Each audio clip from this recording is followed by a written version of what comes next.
Bismillahirrahmanirrahim. Assalamualaikum. Apa khabar semua anak-anak 5 kenanga? Saya harap semua dah bersedia untuk belajar pada hari ini. Dah minum pagi kan? Tadi dah kita, tadi program sekolah baca Yasin. Saya harap semua-semualah dapat juga membaca Yasin atau baca-baca ayat Quran sebelum kita belajar ni. Okey? Baik.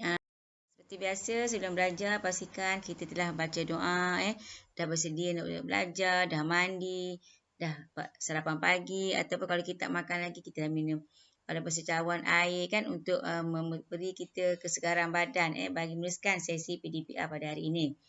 Dan yang penting sekali dengar kepada kamu mengenai PBD, pentaksiran bilik darjah. Sebagai sedia maklumlah, PBD ini sangat penting di mana setiap hasil kerja yang kamu hantar, yang kamu beri kepada cikgu, cikgu akan nilai dan beri tahap penguasaan bagi setiap kemahiran yang kita akan pelajari. Setiap kemahiran kita belajar, kita kena maintain dia punya atau kena apa? Tetaplah dia punya TP tu. Tak boleh TP kejap TP 2, tak boleh dapat 3. Kalau nak dapat TP 5 di akhir sekali nanti, kita kena sentiasa dapat TP 5. Jadi kalau kamu tak hantar tugas, macam mana cikgu nak beri dan nilai kerja kamu? Saya tahu. Bila saya tunjuk gambar ni, mesti orang tahu belakang. Semalam, 31 Ogos, semua kita menyambut hari kemerdekaan. Okey. Semalam setengah bulan. Hari ni 2 bulan kan. Hari 31 Ogos. Jadi, gambar ni semua orang tahu. Di mana-mana ada lagi. Kat rumah kamu mungkin ada. Kat sekolah pun ada. Di mana-mana kita pergi penuh dengan bendera Malaysia ni. Jadi hari ni, identiti negara kedua yang kita nak belajar adalah mengenai bendera Malaysia. Sebab minggu lepas kita belajar identiti negara yang pertama ialah Jata Negara. Jadi hari ini adalah mengenai bendera Malaysia. Baik. Dari segi objektif pembelajaran kita hari ini ialah semua murid dapat mengetahui dan memiliki identiti negara lah. Tapi hari ini 9.2 adalah mengenai bendera Malaysia. Jadi dari segi kriteria kejayaan, saya dapat menyatakan nama bendera kebangsaan, nama dia. Kita tahu ni bendera Malaysia tapi ada nama dia. Okey. Yang kedua, saya dapat menerangkan sejarah bendera Malaysia ni. Macam mana dia boleh dapat jadikan bendera kebangsaan. Yang ketiga, saya dapat menyatakan makna warna serta lambang pada bendera tersebut. Okey, apa maksud warna putih, apa maksud warna merah, kuning, biru, apa maksud lambang bulan sabit dan bintang di 14 tu. Jalur tu apa maksud dia? Itu yang kita nak tahu pada hari ini.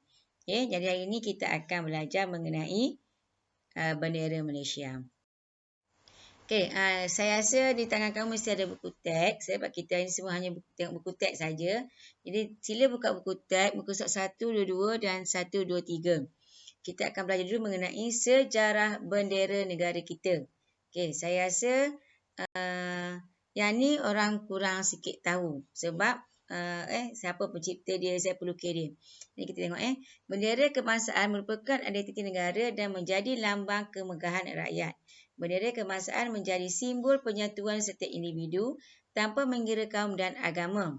Sebagai warga negara yang patriotik, kita perlu mengetahui dan memahami sejarah penciptaan bendera kebangsaan negara kita ni. Okey, yang pertama tengok nombor 1 tu. Pada tahun 1949, Majlis Perundangan Persekutuan menganjurkan pertandingan mereka cipta bentuk bendera Persekutuan Tanah Melayu. Okey, asal usul dia. Macam kita lah kalau kita buat aktiviti apa, kita anjur dulu pertandingan. Sebab kita nak tengok yang terbaik kan. Okey, yang kedua, pada tahun 1949, keputusan akhir diumumkan dalam akhbar The Mail.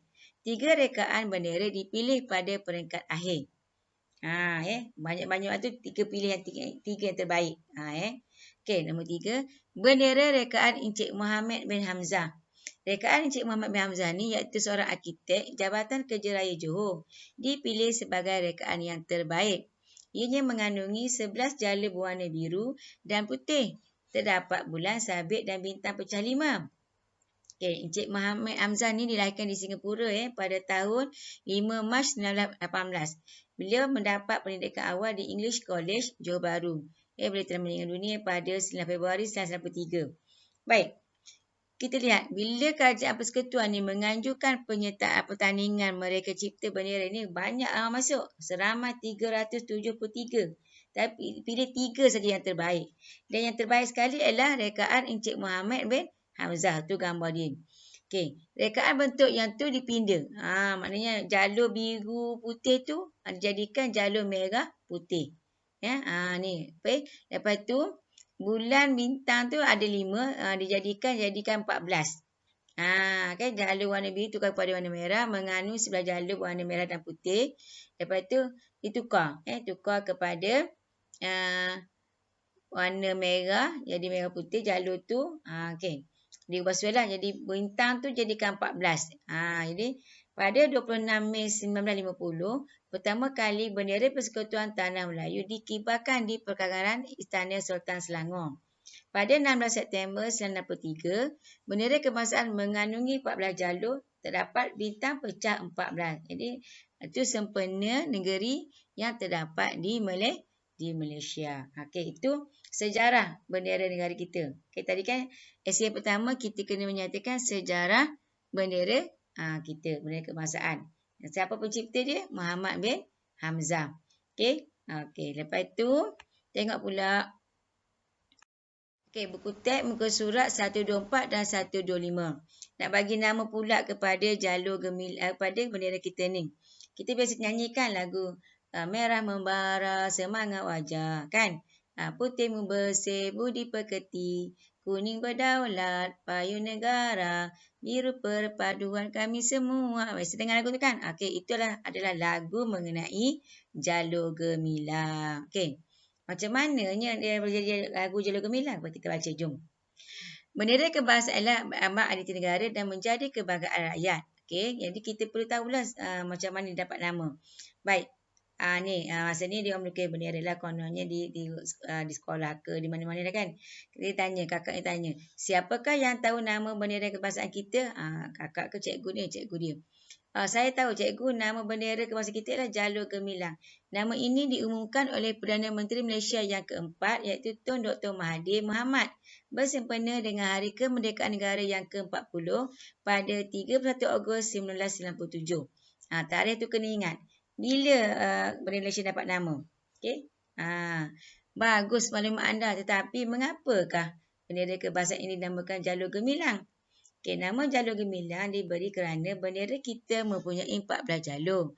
Jalur bermaksud satu haluan yang sama menuju kegemilangan bangsa dan negara. Kan? Gemilang pula bermaksud bercahaya dan cemerlang. Kita sebagai murid perlu belajar dan berusaha untuk memajukan negara. Walau di mana-mana kita berada, kita harus berbangga untuk mengibarkan bendera kebangsaan kita. Okey, betul tu Acoh, mengibarkan bendera kebangsaan menjadi bukti kita sayang dan bersyukur menjadi rakyat Malaysia. Itu perbualan murid-murid. Okey. Jadi cikgu pun banggalah mendengar perbualan semua murid-murid dia. Tahu nama jalur gemilang, macam mana dapat nama dan sebagainya. Jadi kita pun sebagai murid sekolah bahasa Kijan, kamu pun walaupun sekarang kita berhadapan dengan PDPR, kamu kena tetap bersyukur kerana kita masih lagi diberi kesihatan untuk terus belajar dan sebagainya. Jadi biasanya kita menyanyi kan. Jadi lepas ni kalau dengar lagu tu boleh nyanyi sama-sama. Jadi jalur gemilang ni adalah nama bendera kebangsaan. Kita hendaklah menyanjungi dan menghormati jalur gemilang sebagai tanggungjawab kita sebagai rakyat pada negara kita. Okey, lepas ni kita nyanyilah. Itu ada lirik dia.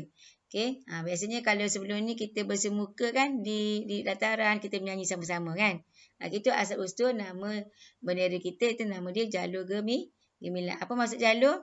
Satu haluan, satu matlamat untuk menjadikan negara kita cemerlang.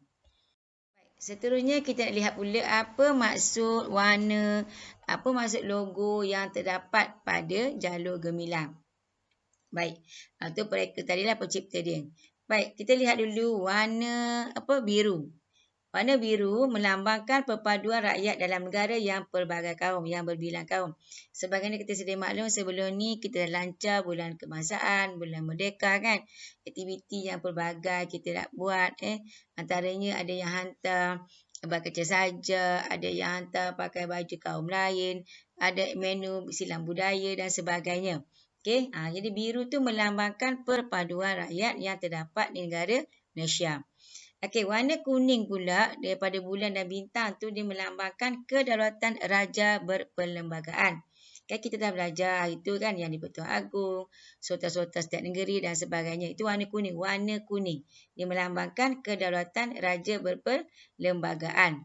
Okey, bulan sabit tu pula melambangkan agama Islam sebagai agama rasmi bagi persekutuan dan negara kita.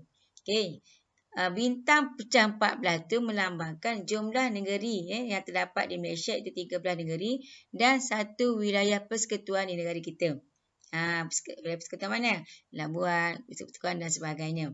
Itulah bintang tu tadi yang asal tadi 5 dijadikan 14. Okey, warna merah pula, jalur merah tu membuktikan melambangkan keberanian dan kesiapsiagaan dalam menghadapi pelbagai rintangan dan cabaran. Macam kita sekarang kita sekarang berhadapan dengan cabaran pandemik COVID-19. Jadi kita kena berani, kita kena sama-sama bersama-sama menjaga SOP bagi kita sama-sama memutuskan rantaian COVID-19. Okey. Jalur putih itu melambangkan kesucian, keikhlasan dan kesungguhan. Sebagai rakyat Malaysia, kita kena bersungguh. Kita kena ikhlas dalam pihak-pihak berkepentingan melawan COVID ni. Jangan kita jadi yang endah tak ada. Sebab di sekeliling kita, kita tak tahu di mana dia berada. Dan kita tak dipentingkan diri kita. Jadi kita kena sama-sama menjaga SOP dan sama-sama memutuskan rantaian COVID-19. Jadi kamu sebagai murid, kena terus belajar. Jangan ponteng PDPR. Kalau kamu ponteng PDPR sebagaimana, biasalah kamu ponteng kelas. Walaupun kamu di rumah, kamu masih lagi tetap belajar. Bila-bila masa kamu boleh minum, bila-bila masa boleh makan dan sebagainya. Jadi belajar tetap kena belajar. Supaya kamu tidak ceceh nanti bila masuk tahun 6 dan sebagainya. Itulah antara yang kita belajar pada hari ini. Asal-usul bendera Malaysia, asal-usul nama dia macam mana, siapa pencipta dia dan sebagainya. Dan saya haraplah semua ni kamu boleh tahu. Kamu boleh sedia makna, kamu dah kenal dah bendera Malaysia kan. Jadi kamu kena tahu makna dia pula. Apa maksud warna kuning, maksud warna biru dan sebagainya lah. Jadi saya harap apa yang kita belajar ini dapatlah diikuti, dapat diingati supaya nanti bila saya bersoalan untuk peperiksaan akhir tahun ke usaha ujian taksiran ke, kamu boleh jawab. Baik.